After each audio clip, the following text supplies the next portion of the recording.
Gerhard, that makes a lot of sense. And I think the more things change, the more they stay the same, in the sense that for a good, I felt even from a sales perspective of us trying to sell translation work, there was a period where, you really weren't supposed to call people and it was all email. But now that everybody sort of feels that way, I think if you can sort of get that initial connection and then follow up with a phone call, Right.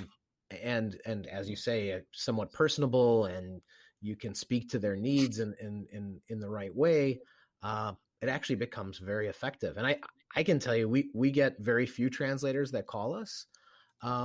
We typically just get emails, and I'll say we get emails that are usually poorly written, or maybe English isn't their first language, so it's just full of errors, which is terrible.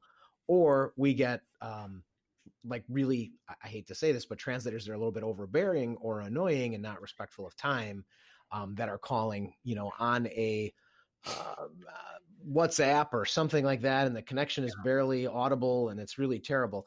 Otherwise, we don't get a lot of calls, and I would think calling would probably be a more effective way of trying to break through.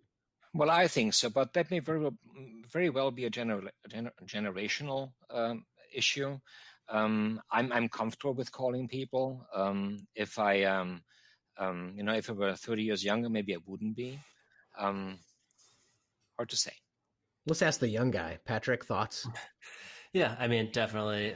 As the young guy in the room, my generation typically does email, but personally, I don't really mind being on the phone on the spot.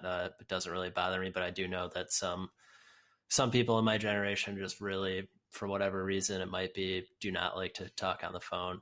But that's something I guess we'll learn to live with. Yeah, and I think it's a point of separation, though, Patrick, because I mean, I recall interviewing you as an example, and I thought you were very personable and no problems getting on the. I think we did a Zoom call or something like that, and. Mm-hmm.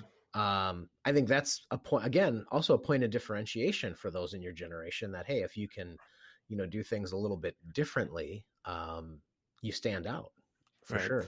And to that point with technology too, something we have done with some of the newer vendors that we do bring on is if they run into any issues with any of the technologies or the systems that we have in place, we'll offer to jump on a screen share with them. So that's a quick call with them where we can see each other's screens.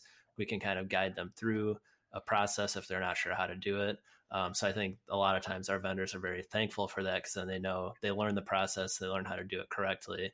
And that can get lost in email, or it could be a super long email that's got 10, 15 screenshots, where if we take 5 minutes and talk on the phone or do a screen share, it's going to solve itself in that time.